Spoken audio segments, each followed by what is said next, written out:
Welcome to Stay Paid, your number one sales and marketing podcast on a mission to help you close more deals, keep more clients, and build the life of freedom you're working towards. But that can only happen if you're willing to take action today. My name is Josh Dyke, Chief Marketing Officer here at Reminder Media. As always, joined by Luke Acree, President of Reminder Media. With us today, Chris Kelly. Chris is the President and Chief Executive Officer of HomeServices of America, the nation's premier provider of residential real estate services. With more than 2 decades of experience, Chris joined HomeServices of America in 2007 and has had several leadership roles, including serving as President and CEO of Ebby Halliday, Williams True, and Dave Perry Miller Real Estate. Chris, welcome to Stay Paid. Thank you so much for being here. It's awesome to be with you guys. Thanks so much for the invite. Really appreciate it.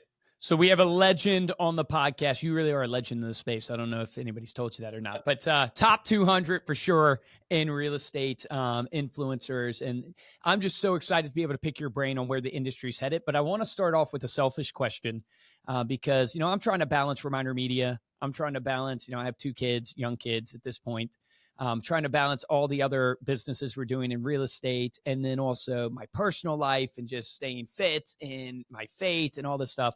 And, I was just reading up on you, and there's 2 things I've heard throughout the industry. I've met a lot of people, we've interviewed Gino, Alan Dalton, we've connected in similar circles, but I've never had the privilege of meeting you, Chris, but I've heard some incredible things about you. One thing that has stayed true in all the people is that you're an incredible leader.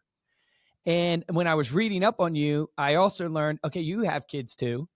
You're also doing these triathlons, which is like mind-boggling to me. I think you ran like 26 miles and you biked 112 miles, and I don't even know what you swam, but something like that. And you're leading this. Yeah, exactly. You're leading this massive organization in real estate, multiple companies underneath the brand.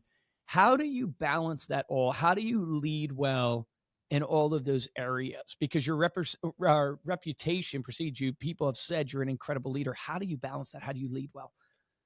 Yeah, it's a great question, and it's very nice of folks to say that. And someone said this once, and it really resonated with me, and it stuck with me, which is, if you're seeking balance as an entrepreneur, as a business leader, like anyone who's in the sales organizations like you all assist with, trying balance is almost kind of a fruitless cause. And someone said, what you're trying to find is harmony, right? So instead of, work-life balance, you're looking for work-life harmony. And that allows that pendulum to swing in different ways at different times. And so that really kind of relieved almost like a pressure valve release for me, where okay, I didn't have to keep it in these neat percentages where it's 50-50 or a third, whatever it may be, that it can fluctuate. So there were times over the last, let's say, year and a half, as we went through the massive real estate litigation, my harmony was leaning towards, I was really involved on the work side during that period of time. Lots of evenings and weekends I was spending, still having to have the computer out and working. There's other times when things are a little bit more relaxed and it's just kind of a normal flow, and it allows you to spend more time on the family side and maybe your hobby side that keeps your mentally, acuity going. And so I think that's helped me, just compartmentalizing it that way, is that I'm not striving to seek some type of percentage balance, that it's a harmony, and harmony can look different month to month, season to season, even day to day at times. And so I love that. This past week, I got to go spend Dad's weekend with my oldest daughter at college, right? And I really got to put work away for a couple of days, which was nice. And then you come back and you recalibrate and you kind of lean back in the other way for a couple of days to balance it back out. But that word harmony to me was really great, as opposed to balance. Yeah, I love that, because I have not found it possible to really have an even balance. I've tried, probably in my younger years, I tried a lot more, and it's just almost it eats you alive almost, because then you have the guilt. It's oh gosh, I'm not doing as much. And then you're trying to be even versus seeing it as seasons. I'm curious, because you went through such a hard season. I feel like you guys got the roll into the deal too, even though the whole commission lawsuit thing was terrible, for a lot of brands. I feel like you guys really got hammered there. How do you let those go? How do you let that?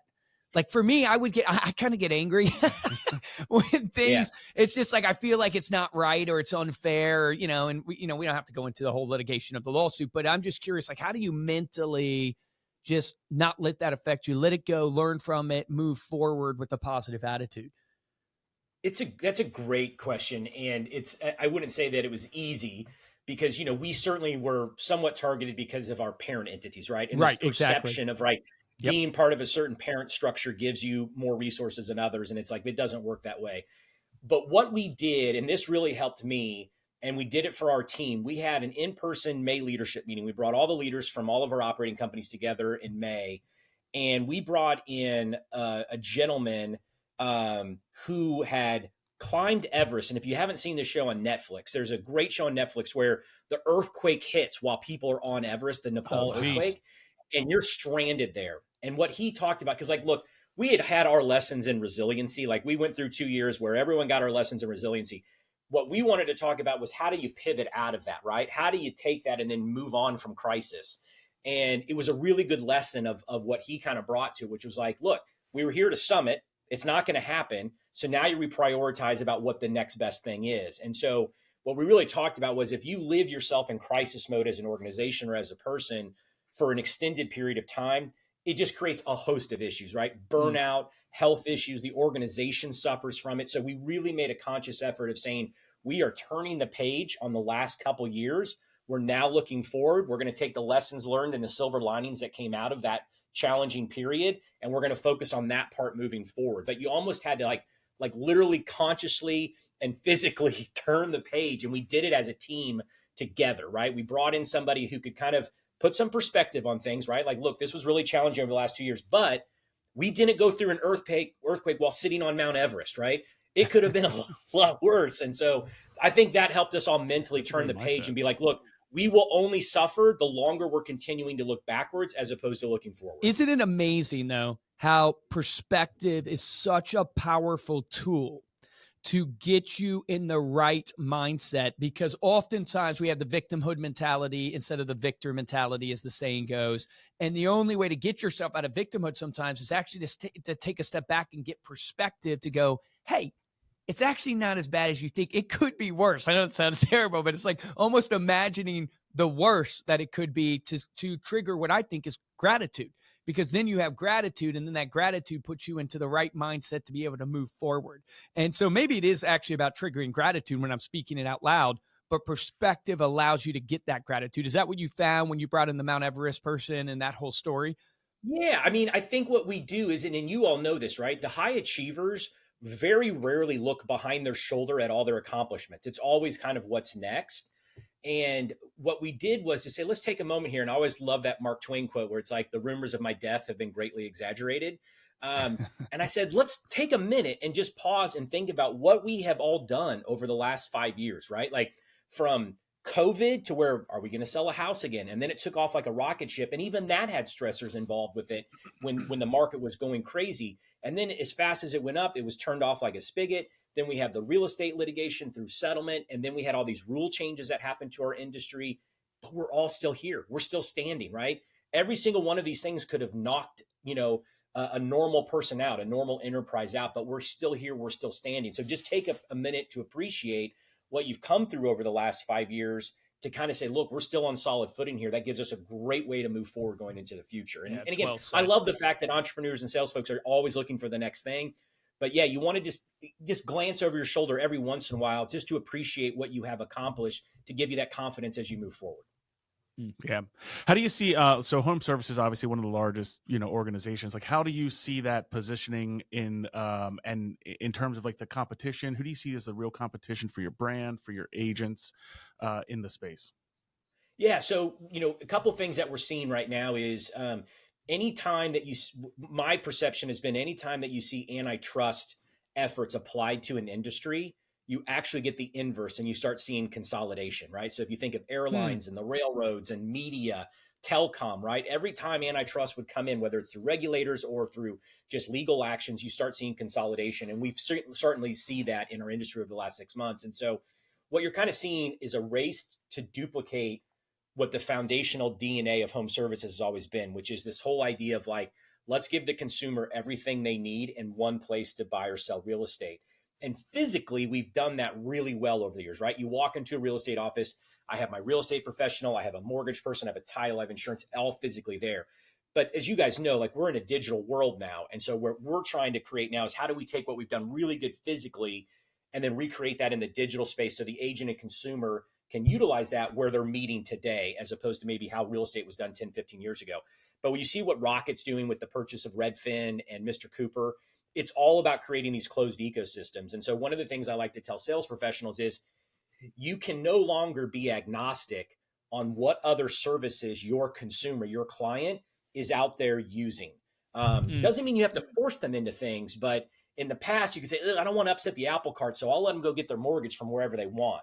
But if they Mm. go get a mortgage that falls into the Mr. Cooper world, which now is the Rocket world, your ability to get that consumer back down the road has become, 100x more difficult, because they're going to say, look, hey, you get your mortgage through Rocket, Redfin will list your house for 1%, right? They've said they want to cut out the cost of the real estate professional. And so what we right. want to tell our sales professionals is really like, just, you've got to be careful about who you're introducing to your client, because it really matters for the future. There are folks that want to protect that relationship you have, and there are folks that want to get between you and interfere with that relationship that you have. And so those are some of the competitors. But the other thing I like to point out to our agents, and I was just out in California with some of our agents out there, and we talked about, consumers rarely neatly compartmentalize their experiences by like, this is my retail, this is my restaurant, this is my 100%. magazine, this is my real estate. They just mix it all together.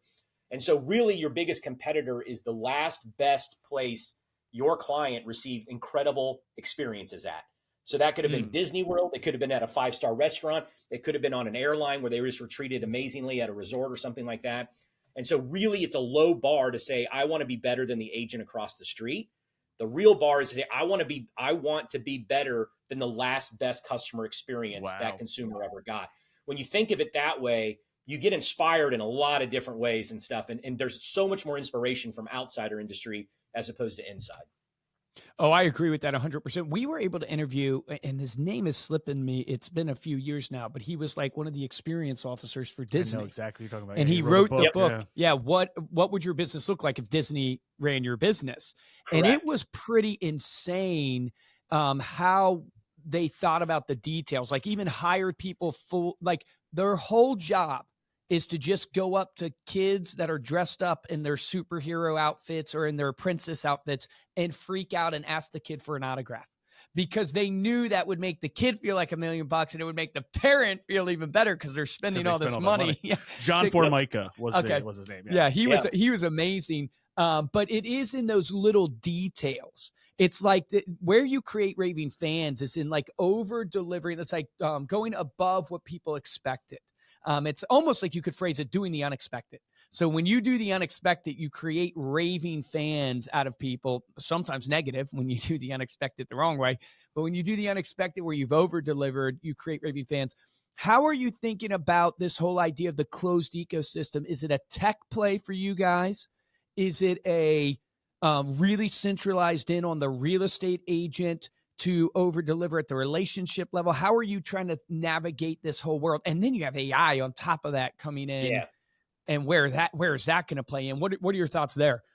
It's a little bit, I think the right answer is it's a little bit of everything, right? So when I start with AI, what I like to think about it and what I'm hopeful about it is that AI will free up the incredible sales professional to lean into being more human, right? The things that are detracting me from spending more time with a client and having those human interactions, I can offload onto AI that will take care of some of it. So in the real estate perspective, if I can upload a 200-page inspection report and it's going to tell me here's the 5 to 10 things that are most important that we address, in the transaction, great. That saves me an hour. That's an hour more I can be on the phone reaching out to clients and people and talking to them. How are you doing? What's going on in your life?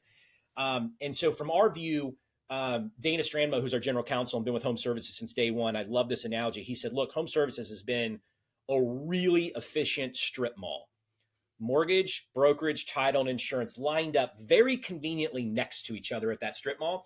But I have to exit and walk down the sidewalk and then re-enter the door, then re-enter the door. And what we're really trying to create through the digital process is I'm a consumer. I need to go to one place when I'm working with that agent. And these different steps naturally occur at the right time. And that is a digital process and a human process combined. And so it's really deconstructing the silos between our business segments so that when that data comes in from a consumer, okay, this is the appropriate time to introduce mortgage. This is the appropriate time to introduce insurance. When I talk to folks who've bought a Tesla and they go through that online experience, it's designed very nicely for how they introduce the different things. And it's add-ons, it's different services, whatever it may be. but it's introduced in a really timely fashion when it would make sense to the consumer. And that's what we're trying to duplicate from a digital perspective on the home services side. It's just using all of this amazing information we have about our clients. We just haven't connected the dots in a way that really will improve the experience for the consumer as they kind of go through a buy or sale process. Yeah, that makes so much sense. You guys are at such an advantage because you have all that data. And when you connect it, and then obviously with the power of AI to see intent and to do correlations of what people need when they need it, I mean, that is going to be massive. I know it, like Tesla, the first one ever was bought and driven to the house all online by the Tesla. Like, I don't know if you saw this or not. It was like the first ever to happen where the person goes on the site, buys the Tesla drove itself off the lot to the person's house all by itself. So they ordered the car online. I mean, it's insane. So you go, man, is that going to ultimately happen in real estate? Here's the question that everybody says or ask, and I'm curious your take on it, which is, Sure. Will the real estate agent be ultimately replaced by this concept of a super app? And I'll frame it a little differently. Maybe they won't be replaced, but will they be reduced to the W-2 employee that's really just showing someone a house, from where you see the industry headed? Because I know there's a lot of fear and there's a lot of people asking that question out there in the industry right now. Yeah, I think the only way that happens is if the industry, brokerages, and real estate professionals allow it to happen to themselves, meaning they're their own worst enemy. Because what I see from the data is, and NAR puts out some really good generational reports every year, and they always ask this question, how will you conduct your next real estate transaction? And it gives you, laundry list of options to select from. Number one, by far, 88% is through a real estate agent. If you break it down by age cohorts, the largest percentage to say, yes, I'm going to use a real estate professional in my next transaction are folks that are aged 22 to 35. And Wow. It's 91%. So actually, the younger the consumer, the more likely they are to say, yes, that I'm going to use a real estate professional. And I think the answer to that is, the reason why behind that is, we have overwhelmed them with information, right? I mean, if you think about it, if I go online and say, Santa Rosa Beach real estate, New York real estate, I am going to be washed over with so much information. I don't know how to make sense of it. And so there was a point where we were very fearful of the internet, right? Like, oh my gosh, if consumers can see listings online, what do they need me to do? I have my MLS book. That's my value. Well, we realized that really wasn't the value proposition. And now knowledge, yes, you need to be knowledgeable. Yes, you need to be an expert.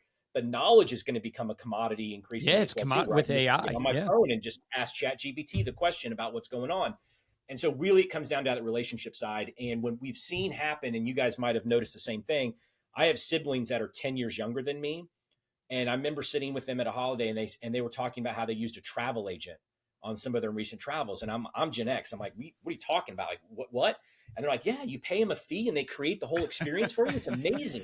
And that was like, oh my God, like that's what it is. Like that younger generation, they will pay for value, right? And so the quote that I love is like, price gets attention, experience creates devotion.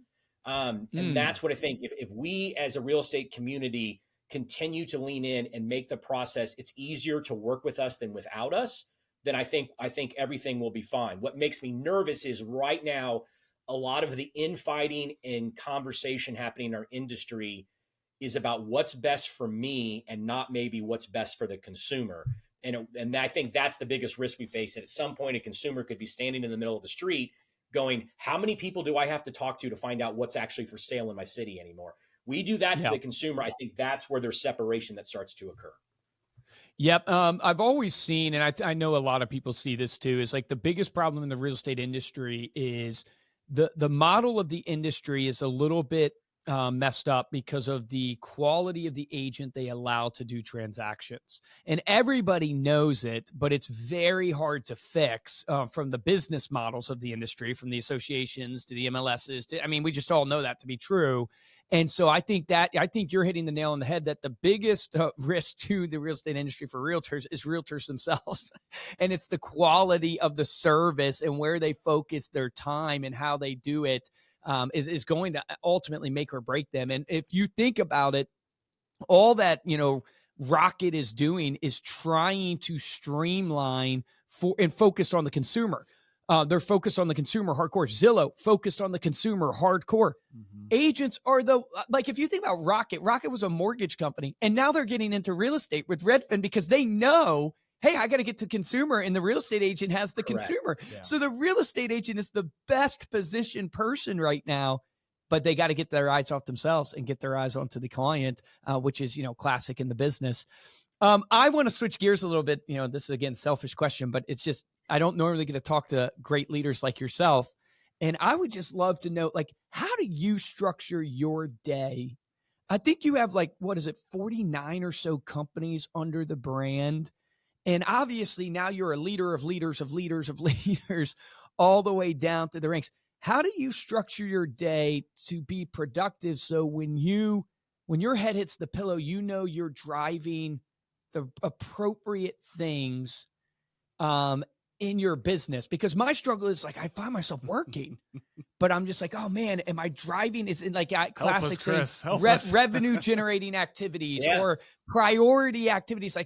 I'm struggling to balance, and I'm just like a little small dot on the radar of what you lead. How do you balance priorities and lead so many companies and choose where you're going to focus your time?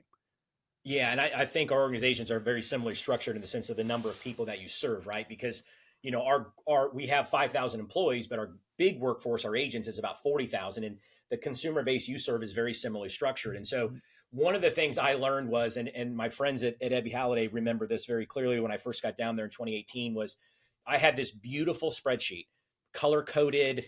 I mean, all the 100 things that I wanted to get done, as we took over there. And I very quickly learned, wow, this is a waste of time, right? Pick two.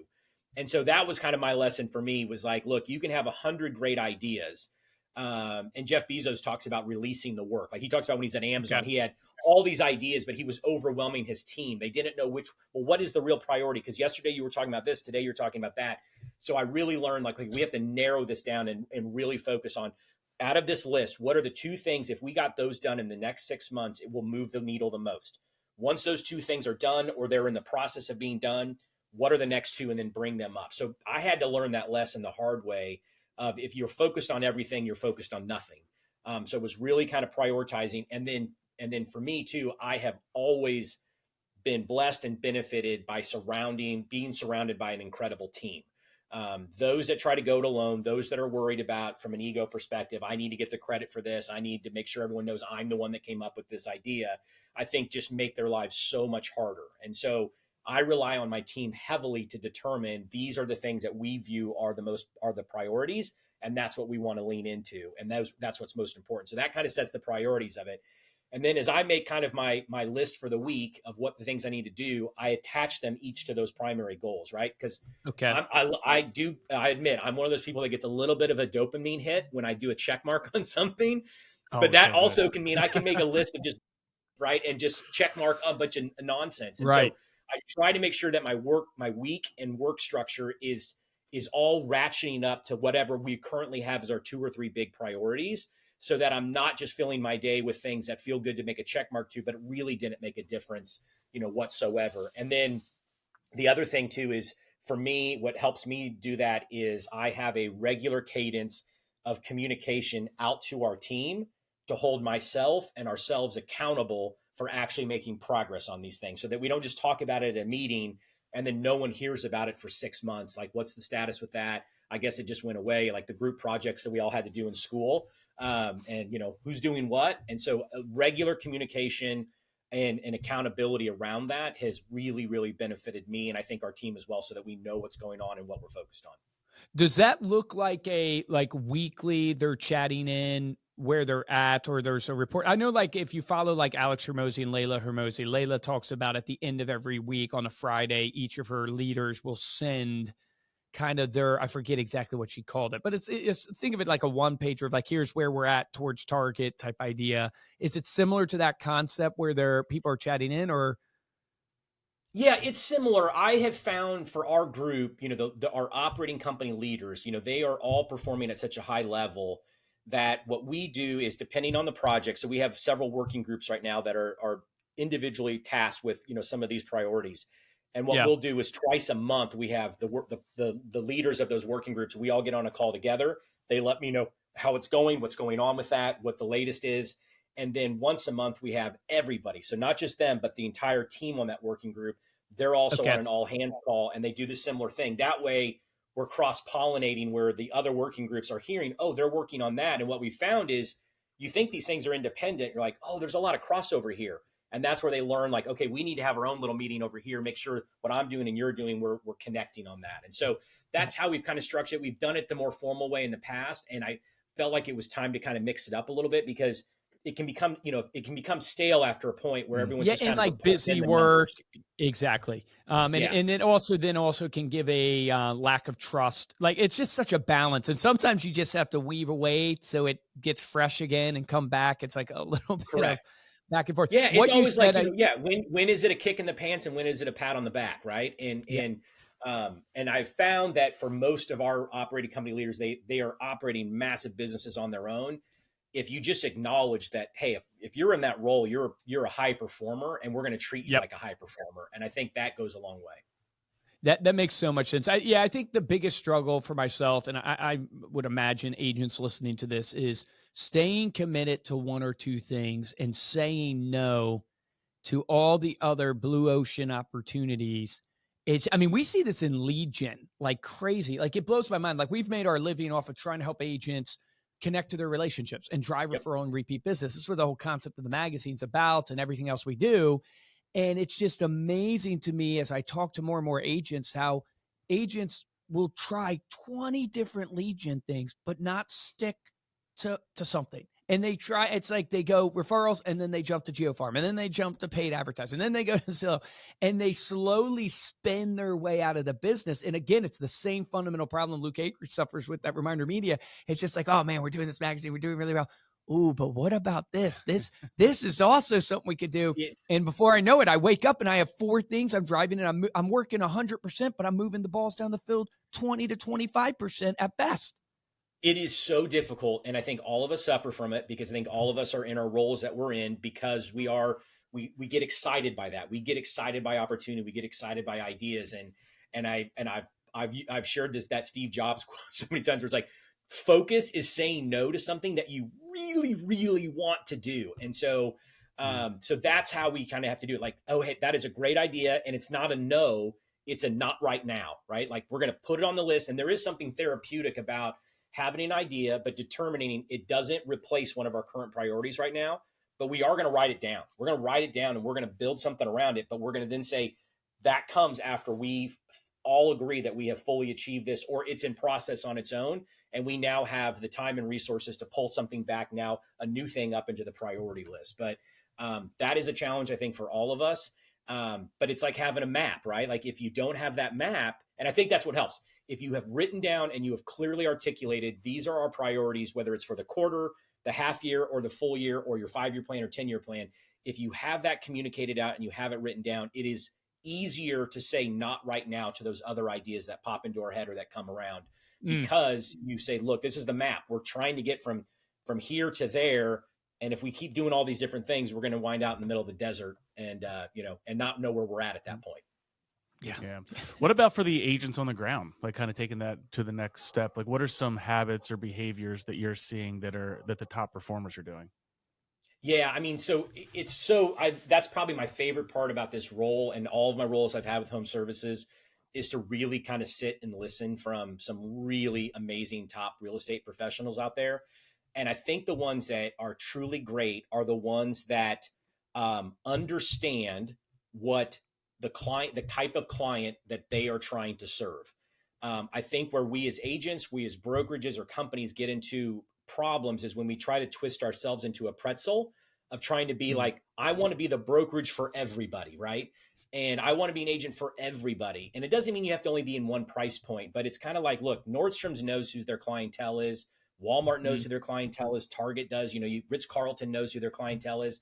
I think as an agent, when you know, like, this is my bread and butter, these are the people that I can do excellent work for, and they're the ones that are going to tell others about me, I think those are the ones that are really, really successful. They're not, I think, back to Luke, to your point, They're not trying to just jump around like, okay, now I'm going to chase Zillow leads, and now I'm going to do this, and now I'm going to try to get relocation business. Now I'm going to got to go. Now I haven't talked to anybody in my sphere for 6 months. I need to jump back in there.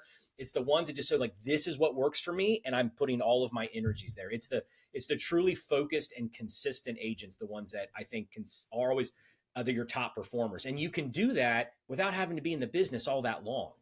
We all see it, right? There's a high turnover rate in our business, but there are always those folks that like every year someone joins one of our companies and within a year they're the rookie of the year, and then all of a sudden they're just on the top agent list for the rest of their careers because they figure that out pretty quickly, where to lean into and where to be consistent.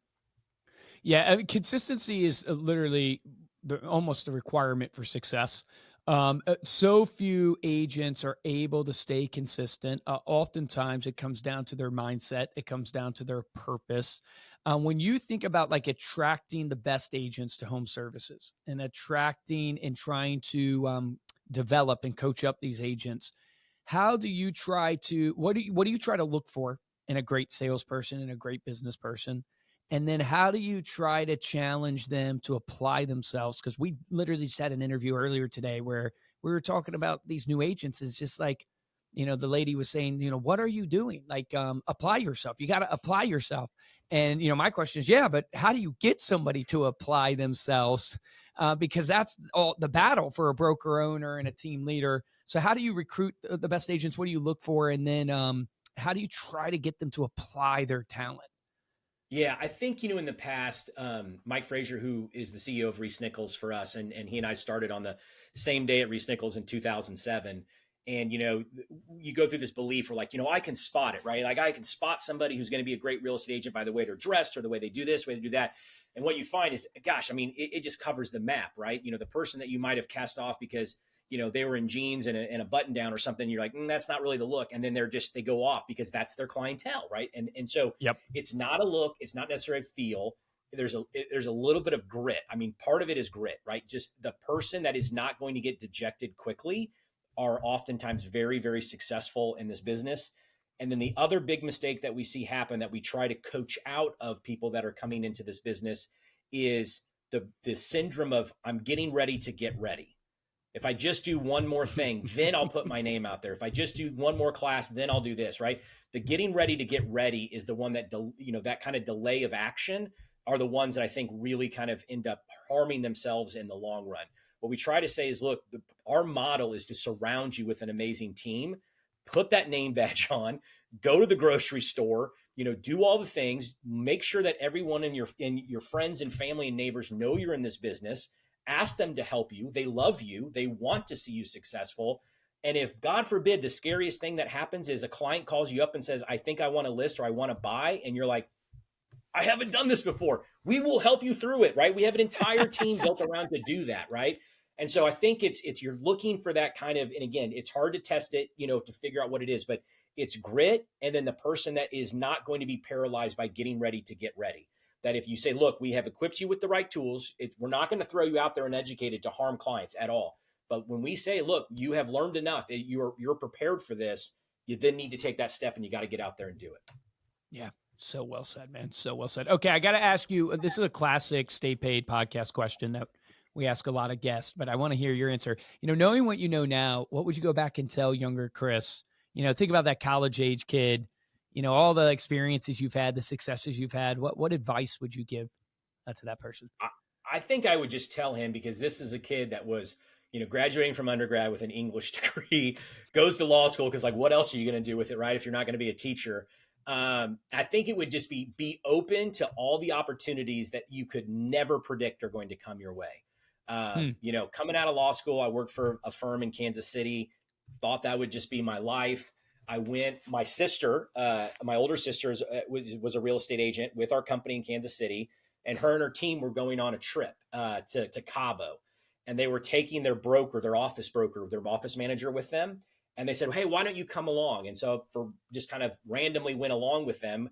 In 2006, I met the broker and she's like, we were looking at hiring a lawyer at Reese Nichols and stuff like that. And, and we were kind of felt like the adult chaperones on this trip. And then that one little trip turned into meeting a connection who then connected me with the leaders at Reese Nichols, which then changed my entire trajectory of my professional life, even my personal life, because I met my wife at Reese Nichols, wow. you know, and stuff. You know, I was the lawyer that started dating employees, right? So, yeah, I had to marry her so I wouldn't get in trouble, right, with HR. And That's but so like it's good. those types of things. Like there's wherever you end up in life, you've got to be open to these opportunities that there's no way that you could have ever predicted them 5 years in the past, even sometimes 10 days in the past. So I would just say, like, be ready to be open to these opportunities that you're not quite sure are going to come along. And when they do come along, lean into them and go quick.